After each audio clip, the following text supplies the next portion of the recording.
Hello, welcome back to Otter Pop Culture, and today we're going over the third album by Lorde called Solar Power.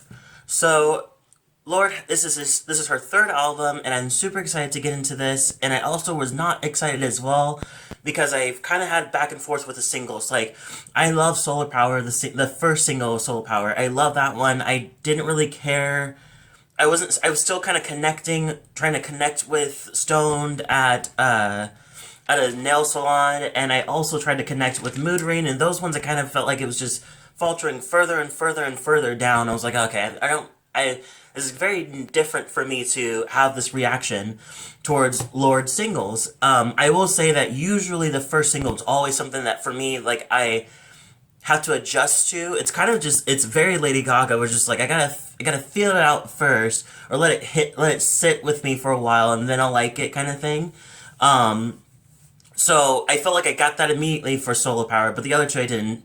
So here I am going to this album thinking like, oh my god, I don't know what I'm gonna expect. And then I looked up some like some reviews from other fellow like YouTubers, and just like some of them are just like, it sucks, or it's not really that great. It wasn't sonically as great as the other ones, and I was just like, oh fuck.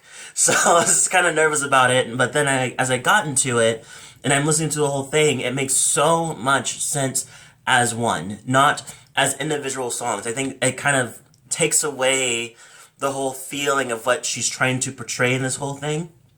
So this album pretty much talks about a couple things.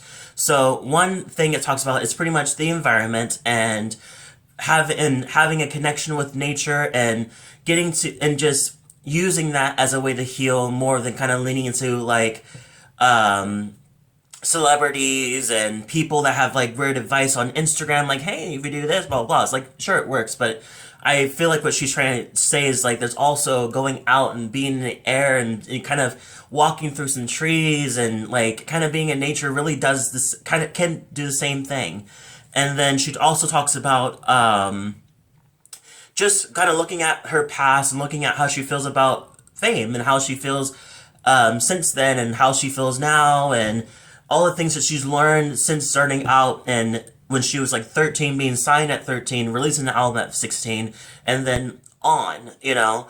And we noticed that I've been told that pretty much every single, so far in after each album cycle, she pretty much escapes to New Zealand and kind of escapes the whole world of stuff like that. So we definitely hear that in this album. So I'm going to go through each song basically with nods to which ones I really, really liked.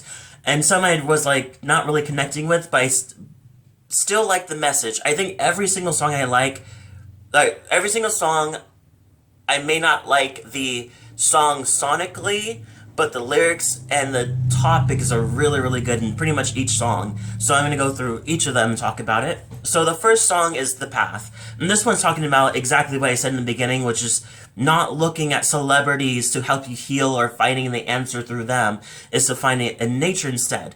And so she says, if you need someone to take your pain for, well, it's not me. I hope the sun will show us the path. So pretty simple, pretty straightforward. I love it. I love the beginning of starting in that direction. And yeah, I do like this. It did start the song, and I really liked it. Going to Solar Power, which talks about pretty much escaping into the outdoors to get away from the everyday stress of life. And I like this one. I definitely like the sound. I love the fact that we have Phoebe Bridgers and Claudio pretty much coming in the background as the background singers, and just doing a really, really good job. Didn't even know it was them, but then when you know it's them, then you're like, oh, you can kind of hear this. You can hear their voices. Like, I can completely hear Phoebe in that song. I bet she's hitting the higher parts because she can definitely do it.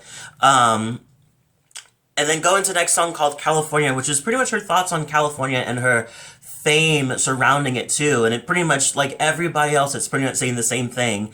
So it seems to be a weird theme, which is, I think it's always been a theme, of California being the place you want to go and be around. You love the fame, and especially if you're famous, you get all these treatments and everything. But in the end, it's it sucks because in the same time that they love you, they also are waiting for your downfall. They also are hating on you, as she says, da da da da. Um, and I pay, or she's talking in this part.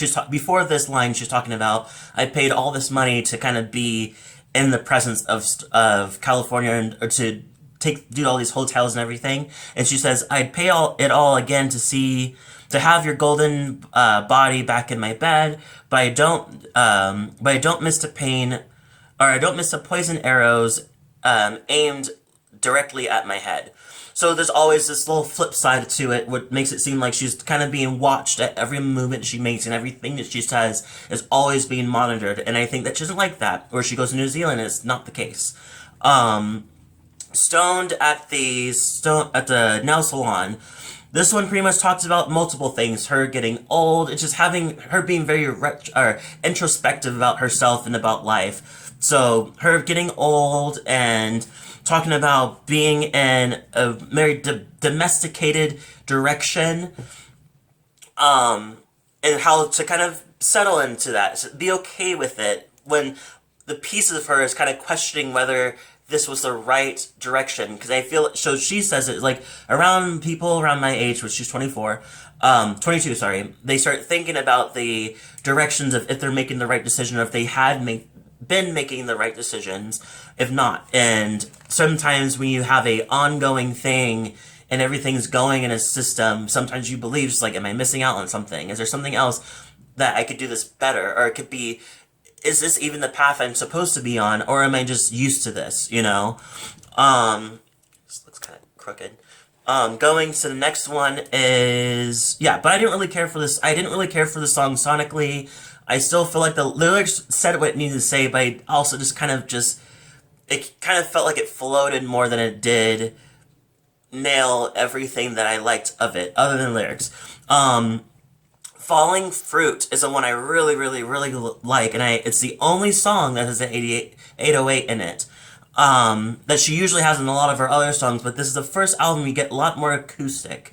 So this one pretty much talks about the idea of the setting is them finding about finding a safe space, or going to a safe space where they could kind of be, let me back up for a minute.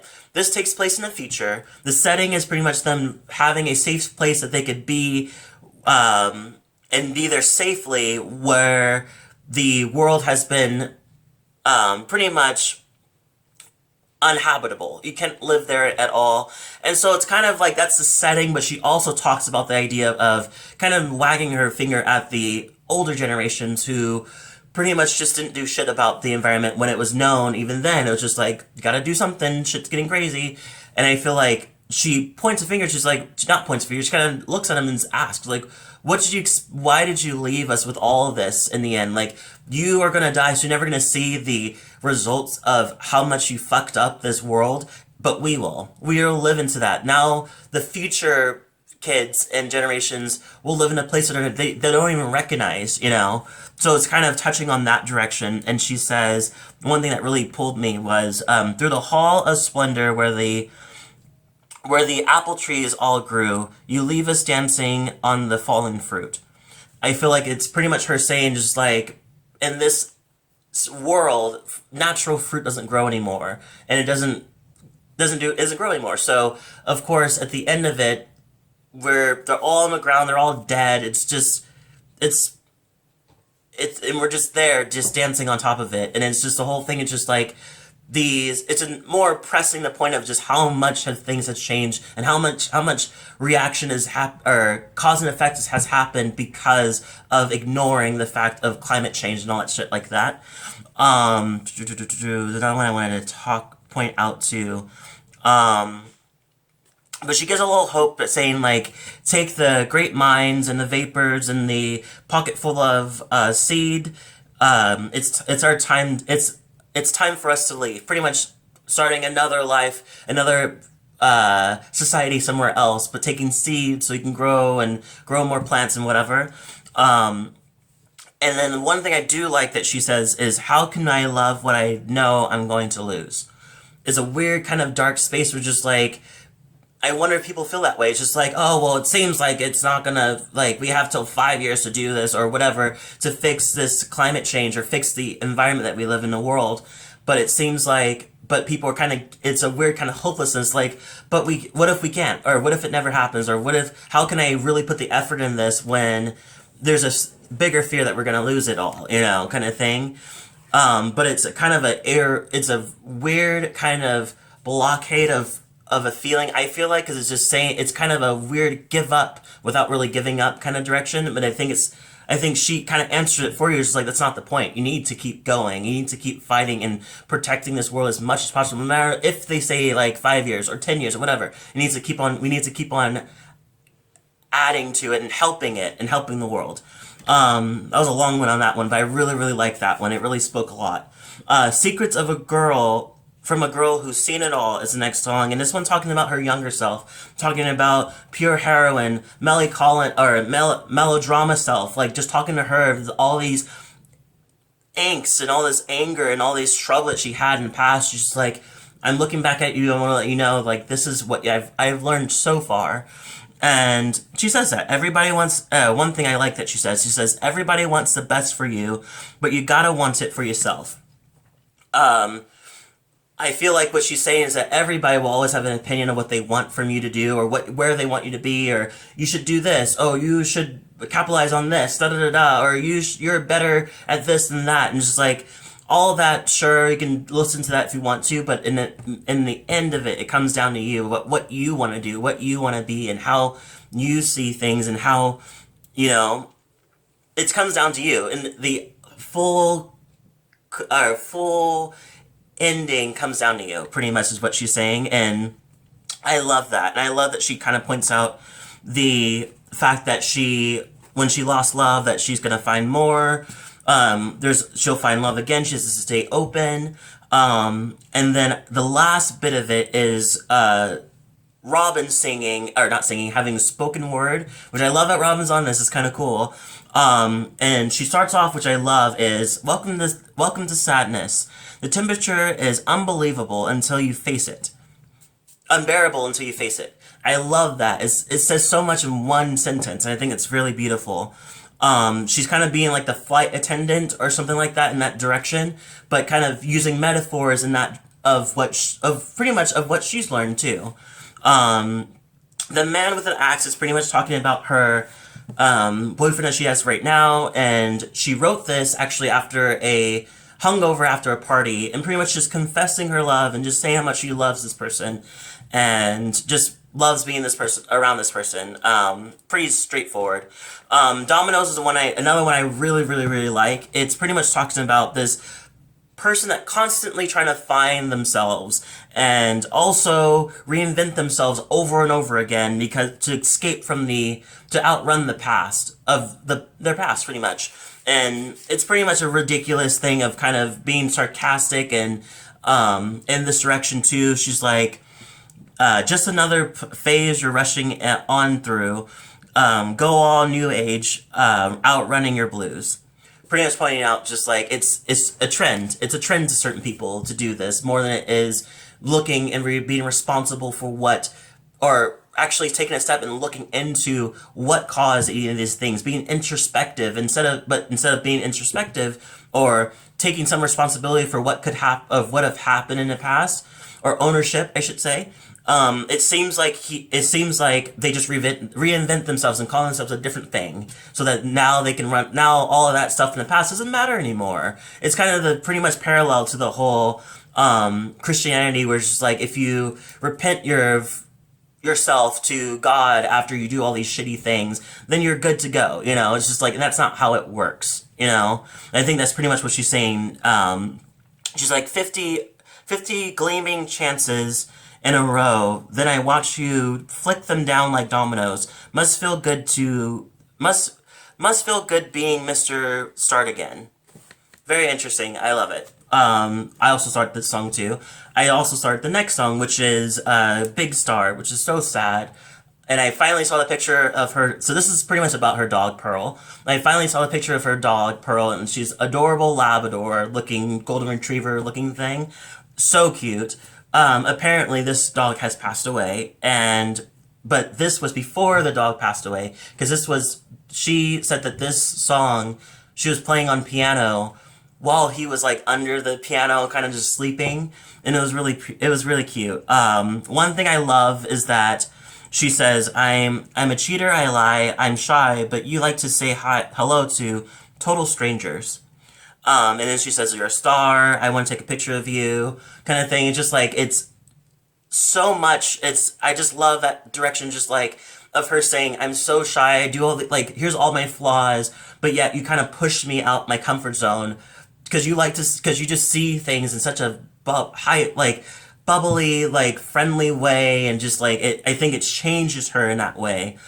Forces her to not be shy, but to kind of be in more conversation with people now that the dog has been like, Pearl's like, I want to say hi, kind of thing. It's really cute. An interlude comes right after this called Leader of a New Regime. This one pretty much talks about, is kind of running right back to the fallen fruit, and we're right back into that world. And pretty much this one is pretty much pointing out, wearing SPF 300 for the ultraviolet rays, made it to the island on the last of the outbound planes. Pretty much adding more to the settings of what's going on, of us migrating to a different place that's much more safe. And now in this direction, she's saying that we need somebody to take over now, to somebody to kind of keep the rules going on, that would know what to do in this situation. Going to the next one, Mood Ring. Oh, okay, yeah. Mood Ring. This one is a satire kind of way of like talking about people that like trying to find themselves emotionally and spiritually. But it's kind of the thing is just like, once again, it's like, it's great that you do this, but there's some people that do it for more of a trend and leaning way too in it, to a point where there's no responsibility or no accountability to themselves of the actions or what's going on or how the world of what they could change could go on. They just lean into their mood ring to change everything for them, or their crystals or whatever, which is not shitting on crystals or sages or anything, which is, I think she's not either. But I think there's a difference between somebody that uses it to help them and somebody that depends on it and uses it only for, and like everything surrounds it, and if it's all about that one sage burning, and if it didn't happen, everything's gonna go to shit, which is not really shown to be true or not. Like, you don't really know. Going to the last song, which is Oceanic Feeling, which is I really, really, really, really like. The 6.5 minutes, every bit of it was worth it. I love that she talks about New Zealand, and she talks about jumping bully, which is a 7-meter rock jumping point, and Lake, how do I pronounce it right? Tuapu? Tuapu? I hope I pronounced that right. And then she talks about her brother, who she really admires and really loves, and she talks about her future daughter and wonder what her activities are going to be, what she's going to be up to. And what she's gonna do, if they're gonna be similar to who she is. And then finally, she leaves it with, now the cherry black lipstick gaining dust in the drawer. I don't need her anymore because I got this power. Pretty much that lipstick was the same lipstick that was in both her previous covers of her album, and pretty much her kind of look. And I feel like it was during that time where she was going through a lot of emotional and dark points, and I feel like now that she's in a better place, I feel like she sees it as, like, I don't need you anymore. I now can carry on without you, you know? And I think that's a really nice release when you feel much better about yourself, kind of thing, that you can let go of the other stuff that defined you, you know?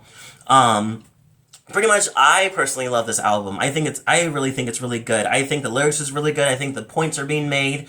I don't think that, not all the songs are great sonically, but I definitely think the ones that are really, really nice. I like it. I know some people hated it or didn't really care for it. They really compare it hardcore to the other 808 kind of direction, but it's just another kind of direction this is another version of her being happy, you know, and I think I want to applaud that. I give it to her. I give it a 9 out of 10, because of a couple songs I didn't really connect with, but I really love it. I think it's great. Leave a comment below, tell me what you thought. If you like this video, hit the like, subscribe, and notification bell so you get more of my videos too. Thank you so much for watching, and I'll see you all in the next video.